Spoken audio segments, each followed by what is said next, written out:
Okay, the topic today is banks consolidation. Banks consolidation होता क्या है? Its definition is it occurs when two or more banks become one bank either through a takeover or via mutual merger. अगर कोई bank दूसरे bank को take over कर लेता है या फिर दोनों बैंक म्यूचुअली मर्जर कर लेते हैं, that's called banks consolidation. In India में जो बैंक कंसोलिडेशन था ये 1990s में ही स्टार्ट हो गया था. अब ये टॉपिक आया क्यों? क्योंकि प्रेजेंटली स्टेटस क्या चल रहा है. Recently government has pushed for the creation of a new banking giant by merging the SBI with its associate banks. Government ने बोला था, जो कि एसबीआई ने प्रूफ भी कर दिया है, कि एसबीआई को हम जो उसके एसोसिएट बैंक्स हैं, दैट इज़ ये 5 जो बैंक्स हैं, state Bank of Patiala, Mysore, state Bank of Travancore, Hyderabad and state Bank of Bikaner in Jaipur, in 5 banks को एसबीआई के साथ में मर्ज कर दिया जाएगा. फाइन. अब ये तो प्रेजेंट स्टेटस है which has been approved by SBI also, लेकिन अभी थोड़ा टाइम लगेगा इस मर्जर को कंप्लीट होने में. अब इशू ये आता है कि what are pros and cons of this banks consolidation. तो देखते हैं कि why it's bad. Banks consolidation क्यों अच्छा नहीं है? First thing is it will affect regional flavour and regional focus. जो बैंक्स रीजनल होते हैं उनमें वहाँ के जो हेड होता है या फिर जो एम्प्लॉयज़ होते हैं वो रीजनल होते हैं, वो वहाँ के लोगों की ग्रीवेंसेस को ज़्यादा अच्छे से टैकल कर सकते हैं. तो एक तरीके से जो रीजनल फ्लेवर होगा वो अफेक्ट होगा इससे. Second thing is small banks can survive any crisis more easily and are resilient. Actually small banks की capital requirements भी कम होती हैं, तो स्मॉल बैंक्स के साथ में रिस्क जो होता है वो कम एसोसिएटेड होता है. तो कोई भी क्राइसिस का टाइम अगर होता है तो स्मॉल बैंक्स उसको ज़्यादा सर्वाइव कर पाते हैं. Third thing is it will result in shifting closure of many ATMs, branches and office. अब जो State Bank of Patiala, Mysore या त्रावणकोर, इन सब से रिलेटेड जो भी ब्रांचेस या एटीएम्स होंगे, ऑब्वियसली जब ये मर्ज हो जाएंगे एसबीआई के साथ में, मेन एसबीआई के साथ में, तो इनसे एसोसिएटेड एटीएम्स और ब्रांच और ऑफिसेस का क्लोजर हो जाएगा. Fourth is it will result into immediate job losses and can worsen the unemployment problems more. Obviously इन ब्रांचेस के जो एम्प्लॉयज़ होंगे उनके लिए इमीडिएट जॉब लॉसेस हो जाएंगी. हाउएवर विद टाइम वो चीज़ें इम्प्रूव हो जाएंगी, बट इमीडिएट जॉब लॉसेस देखने को मिलेंगी. Fifth is failure of big banks can jolt the entire economy. जैसा अभी फर्स्ट बताया कि स्मॉल बैंक्स रिस्क को सर्वाइव कर सकते हैं, लेकिन अगर कोई ऐसा बड़े बैंक्स के साथ में कोई इशू होता है तो पूरी एंटायर इकोनॉमी इस चीज़ से रिलेटेड इफेक्ट होती है. Lastly, for financial inclusion, India right now needs more banks and banking competition instead of fewer banks. जैसा कि हम लोग बोलते हैं फाइनेंशियल इंक्लूजन की नीड है, तो उसके लिए ज़रूरत है रीजनल बैंक्स की, ज़्यादा से ज़्यादा बैंक्स की, बैंकिंग कंपटीशन की, instead of merging them and making one giant bank. हमें एक जाइंट बैंक की ज़रूरत नहीं है, कई सारे छोटे छोटे बैंक्स की ज़रूरत है, सो दैट स्मॉल क्रेडिट जो है वो इजीली अवेलेबल कराया जा सके. तो ये कुछ कॉन्स थे बैंक्स कंसोलिडेशन के. नाउ लेट्स सी कि प्रोज क्या हैं बैंक्स कंसोलिडेशन के.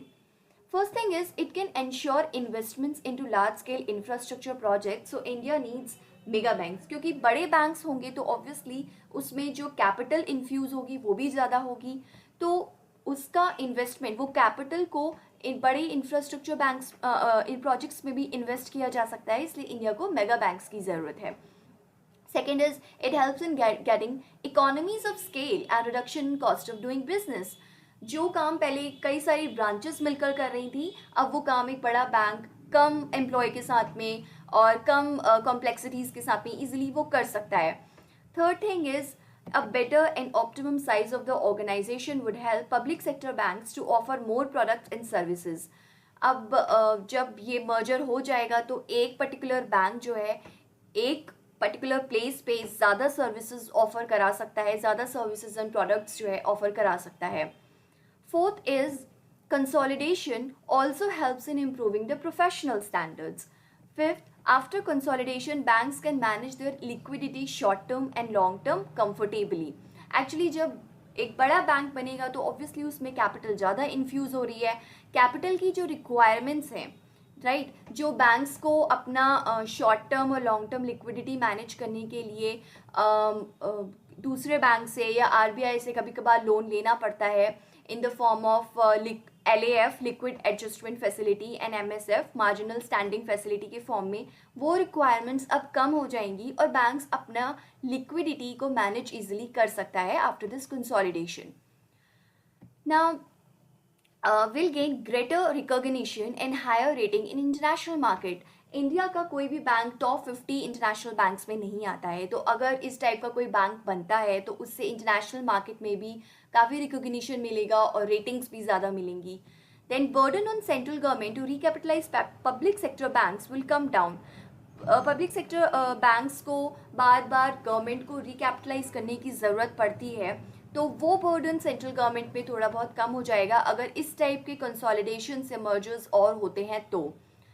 Then also helps in meeting Basel third norms under capital adequacy ratio. Capital adequacy ratio में जितनी मिनिमम कैपिटल बैंक्स को मेंटेन करके रखनी पड़ती है रिस्क अवॉइड करने के लिए, तो इस टाइप की कंसोलिडेशन उसको भी मीट आउट करने में हेल्प करते हैं। Lastly, it can help build India a brand India among international investors. अगर बैंक कंसोलिडेशन के बाद में हमारे पास में एक मेगा बैंक होता है जो कि इंटरनेशनल डिमांड्स को फुलफिल कर सकता है, जो भी इंटरनेशनल बैंकिंग डिमांड्स होती हैं, तो इंडिया अपने बैंक्स को एक ब्रांड इंडिया कर कर भी प्रमोट कर सकता है। So these are some sort of advantages और pros of banking consolidation. And lastly we can say that अब हम देख रहे हैं कि पॉजिटिव्स ऑब्वियसली ज़्यादा हैं, although positives dominate over negatives, but any consolidation should take place in positive environment and should not be driven by inherent strength of banking system. किसी भी तरीके का जो कंसोलिडेशन होगा बैंक का, वो इनहेरेंट स्ट्रेंथ की वजह से होना चाहिए। इसलिए नहीं होना चाहिए क्योंकि बैंक जो एसोसिएट बैंक्स हैं या जो छोटे बैंक्स हैं उनमें कोई लूप होल्स आ गया है, किसी प्रॉब्लम की वजह से हम लोग कंसोलिडेशन कर रहे हैं, तो ये एक पॉजिटिव स्टेप होना चाहिए। पॉजिटिव स्टेप होगा तभी पॉजिटिव आउटकम मिलेगा। तो लास्ट में हम ये अपने आंसर में बोल सकते हैं। इस वीडियो की जो PDF है वो डिस्क्रिप्शन बॉक्स में गिवन है। So thank you and do like and share this video.